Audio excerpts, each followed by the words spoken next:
A rocket carrying experiments from 8 student teams is set to launch from NASA's Wallops Flight Facility in Virginia on Tuesday, August. Here's what you need to know about the upcoming ROC-CDX mission. The Terrier-improved Malamute rocket will take 8 experiments to an altitude of about 100 miles, or 162 kilometers before descending by parachute into the Atlantic Ocean, where it will be recovered. The launch window for the mission is 6 a.m. to 9 a.m. Eastern Time on August 20th.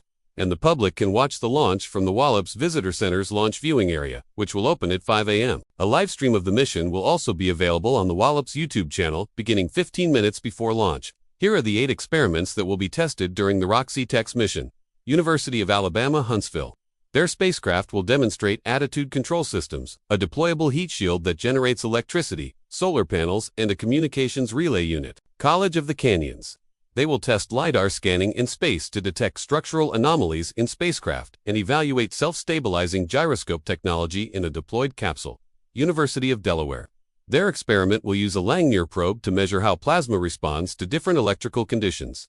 University of Hawaii Community Colleges. Their experiment will launch a small sublimation rocket using camphor as propellant to measure its specific impulse, or efficiency, along with an electronic payload. This research is part of Project Imua, a STEM-centered collaboration effort between Honolulu Community College and Windward Community College, Northwest Nazarene University. Their experiment will deploy a payload featuring an ejector and robotic arm designed to track and capture objects in space. University of Puerto Rico.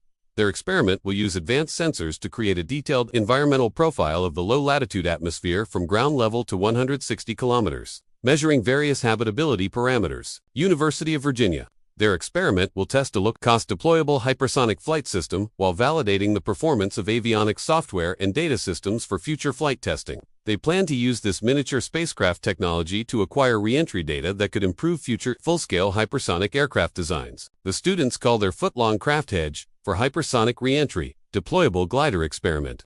Virginia Tech. Their experiment, MERV, will test radio communications and evaluate a re-entry vehicle design using a small CubeSat-sized capsule that records temperature, pressure, and movement data.